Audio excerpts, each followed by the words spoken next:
portanto, respondendo, e peço desculpa, aos requisitos que um biomaterial deve ter para aplicação na área da engenharia de tecidos, eu dividiria esses requisitos em duas áreas. Por um lado, os requisitos biológicos e, por outro lado, os requisitos mecânicos. Do ponto de vista biológico, os materiais têm que ser biocompatíveis e têm que ser biodegradáveis. Nós estamos a falar em estruturas que têm um tempo de vida limitado. Estas estruturas de suporte têm um tempo de vida que é o tempo de vida que coincide com o tempo de regeneração do tecido. E, portanto, os materiais têm que ser biodegradáveis. Têm que ter boas propriedades mecânicas, porque os esforços vão ser suportados por estas estruturas. Têm que ser facilmente esterilizáveis e o processo de esterilização não pode provocar qualquer alteração no material. E, por outro lado, não basta apenas utilizarmos os materiais. É preciso, como eu disse, e aí a engenharia mecânica tem um papel importante, utilizarem-se processos que permitam processar de forma correta estes materiais. Significa termos técnicas cujas condições de processamento não induzam qualquer alteração, quer física ou química, no material. Portanto, o material que inicialmente era biocompatível e biodegradável continua, depois de ser processado, a ser biocompatível e biodegradável. Excelente estado da arte em biofabricação. Foi dito aqui sobre desenvolvimento de tecnologias, desenvolvimento de materiais, tudo isso em ambiente científico. Mas precisamos também fazer uma abertura para a iniciativa privada, para a sociedade. Mas essa abertura há de ser de forma organizada, de forma protegida. A pergunta que consideramos interessante de se fazer e de observar como é feito em Portugal, a questão do empreendedorismo dessas atividades e quais são os modelos adotados em Portugal para a transferência de tecnologia e patenteamento desses processos e desses desenvolvimentos. Em primeiro lugar, dois ou três números para percebermos a importância económica desta área. Quando falamos em terapêuticas baseadas em células estaminais, medicina regenerativa e engenharia de tecidos, os dados que temos de 2007 dizem-nos que este é um mercado de 1,3 bilhões de dólares, que envolve cerca de 10 mil pessoas. E, portanto, é de facto uma área com uma importância económica muito, muito significativa. Mas é também uma área nova. Eu penso que em múltiplas outras áreas da engenharia existe um grande debate entre ciência e tecnologia e como podemos materializar a tecnologia em produtos e colocá-los no mercado. Nós, no domínio da biofabricação e da engenharia de tecidos, estamos ainda na fase da ciência. Temos que perceber os mecanismos, temos que otimizar as tecnologias, temos que caracterizar melhor os materiais, temos que perceber melhor a interação entre o material e a célula. E, portanto, estamos ainda no desenvolvimento de conhecimento e de tecnologia. E, portanto, estamos numa fase muito, muito inicial.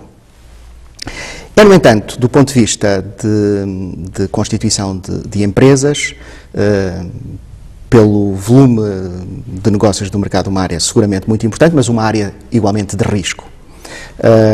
E o exemplo provavelmente mais interessante foi o exemplo da primeira empresa que apareceu nos Estados Unidos, que é a Merotech. Foram duas empresas que surgiram no início dos anos 80 e a Merotech entrou num problema de grande crise económica, depois acabou, foi comprada, principalmente pelo tempo que demora que uma empresa possa lançar estes produtos no mercado. E esse é, por exemplo, um dos objetivos da rede Biofab, é a constituição de standards. Não existem standards em termos de biofabricação. E a existência de standards é fundamental para que os produtos possam ser comercializados. Portanto, eu diria, é uma área com um potencial de negócio enorme, mas é uma área em que ainda estamos a dar os primeiros passos. Curiosamente, em Portugal, é uma área onde as empresas estão a olhar com grande atenção. Portugal tem, e próximo de Leiria, um setor muito importante que é o setor dos moldes. O setor dos moldes foi um setor que se especializou em moldes para o setor automóvel ou para o setor aeronáutico e que começou a descobrir que a área médica é uma área promissora, pode ser a área de facto do futuro. Muitas estão a focalizar o seu negócio precisamente em moldes para dispositivos médicos e, curiosamente, existem algumas empresas que pretendem entrar no domínio da biofabricação, explorando materiais e, essencialmente, explorando tecnologias para produzir dispositivos para aplicação em engenharia de tecidos. Excelente.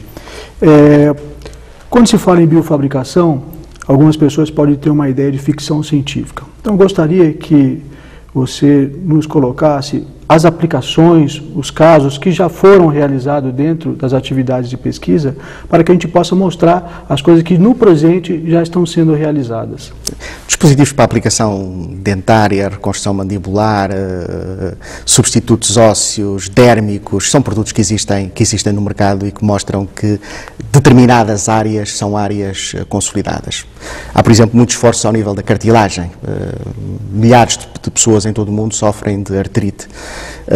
E a cartilagem não é um tecido autorregenerável.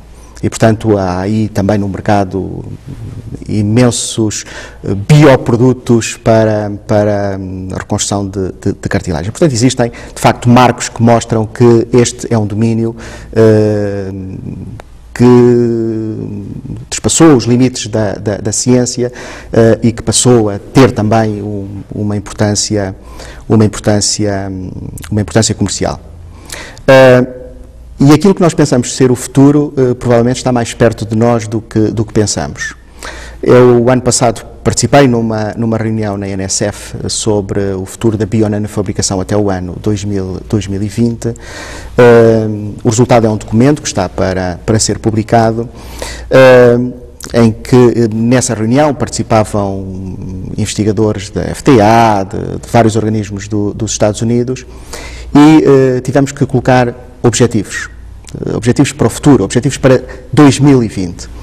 E um dos objetivos, por exemplo, é a biofabricação de um fígado. E, portanto, aquilo que nós pensamos ser pura ficção científica já não o é. Aquilo que nós vimos há alguns anos no filme Face Off, de modificação da face de uma pessoa, já não é ficção científica.